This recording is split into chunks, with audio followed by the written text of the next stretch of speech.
Bir bahçede kaç çeşit meyve var? 10 çeşit meyve var. Peki bu meyvelerin birbirlerine tatları, renkleri, kokuları karışıyor mu? Hayır. Bizim en uzman bir aşçımıza desek ki bir tencerede bir kazanda 2 yemek pişirebilir misin abi? Fazla değil. Biri tavuk eti olsun, biri balık eti olsun. Karıştırma. Aynı tabakta, tavada pişireceksin ikisini de. Birbirlerine karışmasın, tadının kokusunu karıştırmayacaksın. Mümkün mü? Valla mümkün değil diyor bak. Tarla, toprak, yüzlerce farklı tat, renk ve kokuda, şekillerde, aromaları farklı. Beni Hatay'da bir bahçesine götürdüler. Nar bahçesine. O zaman biraz daha gençtik. Nar bahçesine gittik. Nardan anlayan bir uzman. Bizi bahçeye götürdü. Her ağacın dalından bir tane koparıyor, kesiyor, birkaç tane tattırıyor. Hocam diyor bunun aroması şu. Buna şu diyoruz. Hakikaten farklı bir tadı var. Başka bir ağaçtan bir tane kesiyor. Bunun aroması şu. Rengi farklı, tadı farklı, aroması farklı ama adı nar.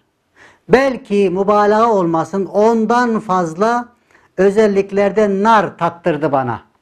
Ama hiçbiri birinin aynı aromada değiller. Aynı tarlada. Yanında şeftali de olsa, armut da olsa, devam edelim, üzüm de olsa, evet ama bunların hiçbirisinin tadı, aynı kazan içerisinde Cenab-ı Hak, bakın yeryüzü kazan, koca bir kazan. Bunu bazen görmekte zorlanıyoruz.